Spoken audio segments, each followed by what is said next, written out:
ನಾನು ಯಾರು ಹೇಳು? ಒಮ್ಮೊಮ್ಮೆ ನಾನು ಯಾರು ಅಂತಲೇ ನನಗೆ ಗೊತ್ತಾಗುದಿಲ್ಲ. ಈಗ ಬಂದು ನಾನು ಯಾರು ಅಂತ ಕೇಳಿದ್ರೆ ನಾನು ಯಾರು ಅಂತ ಹೇಳಿ? ಹಗಲಲ್ಲಿಯೋ ರಾತ್ರಿಯಲ್ಲಿಯೋ? ಸಂಜೆ ಆಗುವಾಗ. ಹೌದಾ? ಈಗ ಹಗಲು ಹೊತ್ತು. ಈಗ ಹೇಳು ನಾನು ಯಾರು? ನನಗೆ ಗೊತ್ತಾಗುದಿಲ್ಲ ಯಾರು. ನಿನಗೆ ನಾನು ಯಾರು ಗೊತ್ತಾಗುದಿಲ್ಲ. ನೀನು ಯಾರು ಅಂತಲೂ ಗೊತ್ತಿಲ್ಲ. ನಾನು ಯಾರು ಅಂತಲೂ ಗೊತ್ತಿಲ್ಲ. ಹೌದಾ? ಹಾಗಿದ್ರೆ ನನ್ನನ್ನು ಹಾಗೂ ನಿನ್ನನ್ನು ತಿಳಿಯುವುದಕ್ಕೆ ನಿನಗೆ ಮನಸ್ಸುಂಟಾ? ಉಂಟು.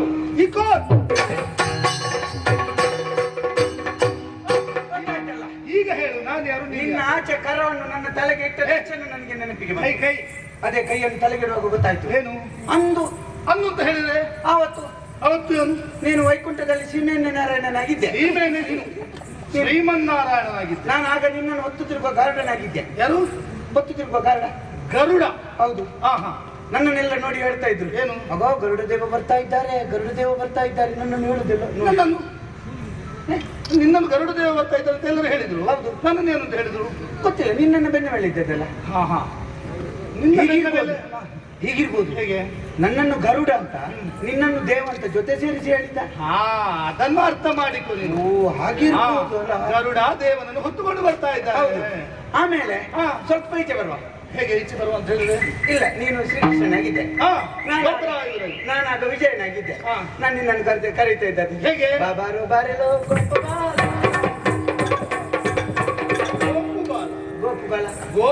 ಗೋಪಬಾಲ.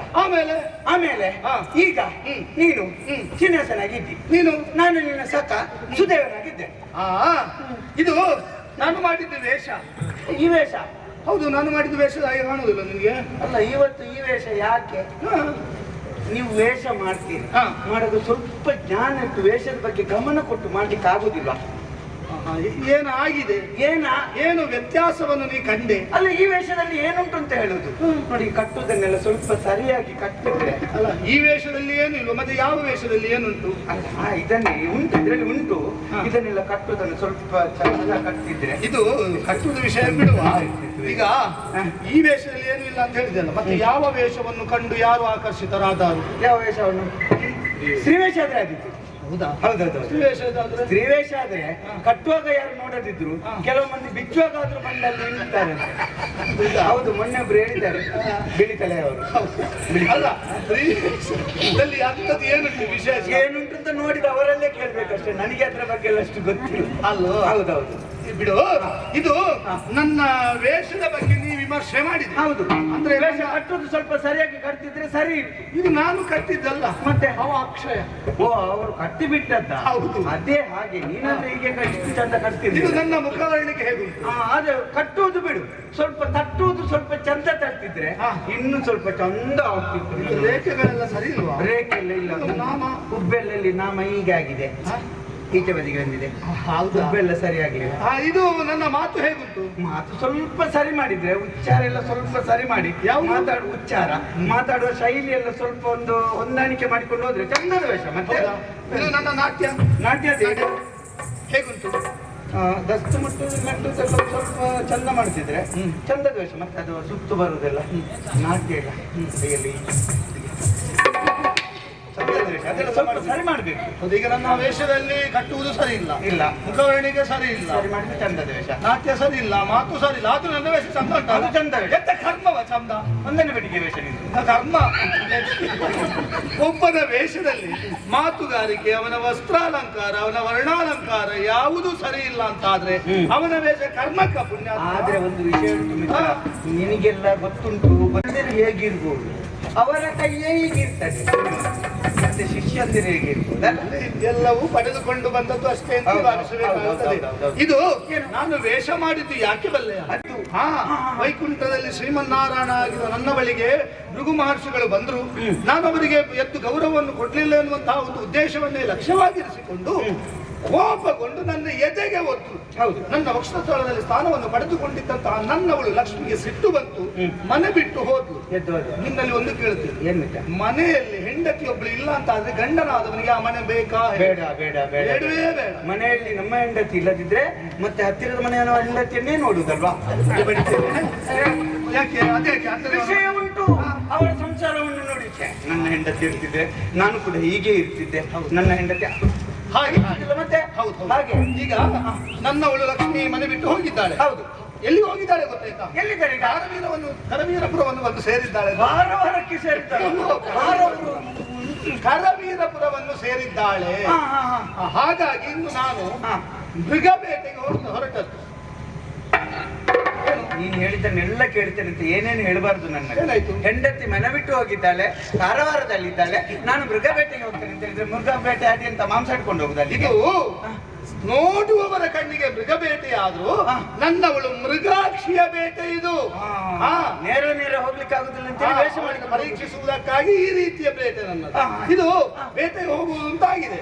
ಹೇಗೆ ಹೋಗುವುದು? ಹೇಗೆ ನಾವು ಹೊರಳಾಡಿಕೊಂಡು ಹೋಗುವ, ಹಾಗೊಂದು ಆಗುತ್ತದಾ? ಆಗುದಿಲ್ಲ. ಮತ್ತೆ ಬೇರೆ ಹಾರಾಡಿಕೊಂಡು ಹೋಗುವ. ಹಾರಾಡಿಕೊಂಡು ಹೋಗುವುದಕ್ಕೆ ನಾವೇನು ಗರುಡನ? ಹಾಗಾದ್ರೆ ತೂರಾಡಿಕೊಂಡು ಹೋಗುವ. ಅದು ಮತ್ತೆ ಹೋಗುವ. ಇದು ಇದು ಬೇಡ. ಮತ್ತೆ ಆಲೋಚನೆ ಮಾಡುವಾಗ ಸಂಕಲ್ಪ ಮಾತ್ರದಿಂದ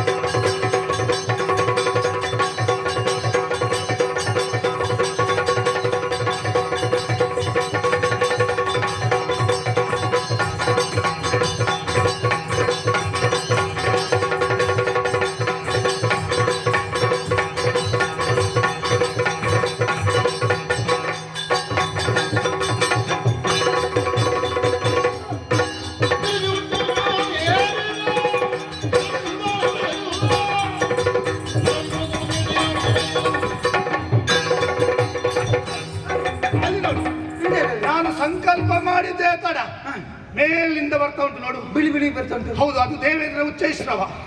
ಯಾರು ಉಚ್ಚೋಯ್ತದ್ದು? ಉಚ್ಚೈಶ್ರವ ಇಳಿತಾ ಉಂಟು. ಅವನ ಬಿಳಿಯ ಕುದುರೆ ಎಲ್ಲಿಗೆ ಅದು? ಯಾಕೆ? ನನಗಾಗಿ ಬರ್ತಾ ಉಂಟು. ನಿನಗೆ ಇದ್ದೇ ಆಗುದೆ. ಏನು? ನೀವು ದೇವರುಗಳೆಲ್ಲ ರಾಜಕೀಯ ಮಾಡುದಲ್ಲ? ದೇವರುಗಳು ರಾಜಕೀಯ ಮಾಡುದು ಮತ್ತೆ ಅದು ಹೇಗೆ? ನೀನೀಗ ಹೋಗ್ತೇನೆ ಅಂತ ತೀರ್ಮಾನ ಮಾಡುವಾಗ ಮೇಲಿನಿಂದ ದೇವೇಂದ್ರನೇ ಅವನ ಬಿಳಿಯ ಕುದುರೆಯನ್ನು ಕೊಟ್ಟು ಕಳುಹಿಸಿದ್ದಾನೆ. ಹೌದಾ? ನನ್ನ ಆಗಿರೋ ಒಂದು ಪಾಪದವರು ನಮ್ಗೆ ನೀವು ಕೊಟ್ಟು ಕಳಿಸುದಿಲ್ಲ, ಅದು ಬಿಡು. ಯಾರಾದ್ರೂ ಹೋಗುವವರಿಗೆ ಹೀಗೆ ಕೈ ಹಿಡಿದ್ರು ನಿಲ್ಲಿಸ್ತಾರೆ? ಯಾರಾದ್ರೂ? ಯಾರು ನಿಲ್ಲಿಸುದಿಲ್ಲ. ಅದಕ್ಕೆ ಒಂದು ಯೋಗ ಮತ್ತೊಂದು ಯೋಗ್ಯತೆ ಇದೆಲ್ಲ ಬೇಕಾ? ನಿಲ್ಲಿಸುದಾದ್ರೆ ಎಲ್ಲಿ ನಿಲ್ಲಿಸುದು? ಇಲ್ಲಿ ನಾವು ಕೈ ಹಿಡಿದ್ರೆ ಅಲ್ಲಿ ನಿಲ್ಲಿಸು. ಅಲ್ಲಿಗೆ ಓಡಿಕೊಂಡು ಹೋಗಿ ನಾನು ಬರ್ಬೇಕು, ಎಲ್ಲಿಗೆ? ನಾನು ಇಲ್ಲಿಗೆ ಇಲ್ಲ, ನಾನು ಈಚೆ ಹೋಗುದು. ಕಾಲ ಹಾಗುಂಟು ಪುಣ್ಯಾತ್ಮ. ಕೆಲವರ ಮುಖವನ್ನು ಸರಿಯಾಗಿ ನೋಡಿ ನಿಲ್ಲಿಸಬೇಕಾದ ಅನಿವಾರ್ಯ ಸ್ಥಿತಿ ಈ ಪ್ರಪಂಚದಲ್ಲಿ ಒದಗಿ ಬಂದಿದೆ. ಇರ್ಬೋದು. ಹಾಗಾಗಿ ನಿನ್ನನ್ನು ನೋಡಿದ್ರಲ್ಲ, ಇವನನ್ನು ಕರ್ಕೊಂಡು ಹೋಗಬಹುದು ಅಂತ ಹೇಳಿ ಒಂದ್ ಸ್ವಲ್ಪ ಮುಂದೆ ಹೋಗಿ ನಿಲ್ಲಿಸು. ಹಾಗೆ ಇದು ನೋಡು, ಬಿಳಿಯ ಕುದುರೆ ಬಂದಿದೆ. ಹೌದು, ಅದನ್ನು ಏರಿ ಮೃಗ ಬೇಟೆಗೆ ಹೋಗುವ. ಹೋಗುವ. ಯಾರು ಹೇಳಿದ್ರು ಹೋಗ್ಲಿಕ್ಕೆ? ನಾನೇ ಹೇಳುದು ಹೋಗುವ. ನಾನು ಬರುದಿಲ್ಲ. ಯಾಕೆ ಬರುದಿಲ್ಲ? ನಾನು ಬರುದಿಲ್ಲ. ಏನಾಯ್ತು ನಿನ್ಗೆ? ಬರುದಿಲ್ಲ. ಇದ ಕಾರಣ ಎನ್ನುವುದು ಬೇಕಾ? ಕಾರಣ ಉಂಟಲ್ಲ. ಏನು ಕಾರಣ? ನೀನ್ ರಾಜಕೀಯ ಮಾಡ್ತಿ. ನಾನು ರಾಜಕೀಯ ನನಗೆ ಗೊತ್ತುಂಟು ಎಂತದು? ನೀನು ಬಳಗರ್ಥ ಮಾಡಿದ್ದಿ. ಏ, ನಾನು ಏನಿದ್ರು ನೇರ ನೇರ ನೇರ ಮಾತಾಡು. ನೇರ ಇಲ್ಲ, ನೀನು ಮೊದಲು ನೋಡು, ನೀನು ಕೃಷ್ಣನಾಗಿದ್ದೆ ನಾನು ಹೇಳಿದ್ದೆ ಹೌದಾ? ಆಗ ನಿನ್ಗೆ ಎಷ್ಟು ಜನ ಹೆಂಡತಿಯರು? ನನಗೆ 16,008. 8 ಬೇಡ, 16,000 ಬೇಡ, ಬಿಡುವ. 8 ಇರಲಿ. ಅಷ್ಟಮೈಷಿಯರು ಹೌದಾ? ಮೈಷಿಯರು, ಅಷ್ಟಮೈಷಿಯರು. ಹೌದು ಹೌದು ಹೌದಾ? ಅಷ್ಟಮಾಂಗನ್ಯ. ಹೌದಾ? ಅಷ್ಟಿತ್ತು. 16,008. ಹೌದಾ? ಒಬ್ಬಳ ಮನೆಗೆ ಒಂದು ದಿವಸ ಹೋದ್ರು ನಿನಗೆ ಮತ್ತೆ ಕೊನೆಯದಾಗಿ ಪುನಃ ಇವಳ ಮನೆಗೆ ಬರುವಾಗ ಎಷ್ಟು ವರ್ಷ ಕಾಣ್ತದೆ? ಅದು ಬಿಡು.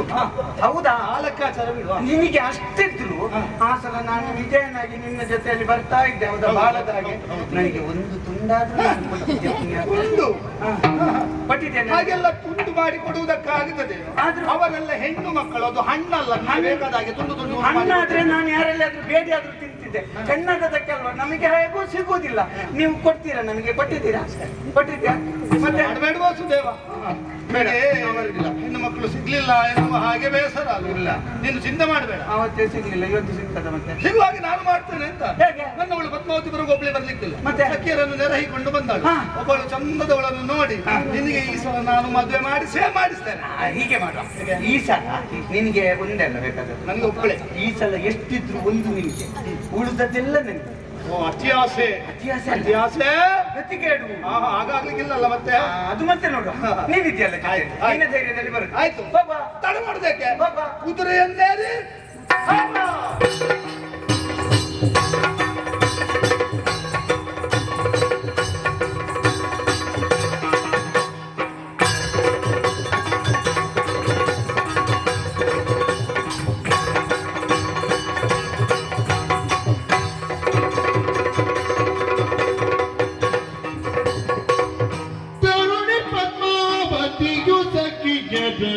ರವಿ ಸಂಗೀತ ದಿನ ಬರದಿ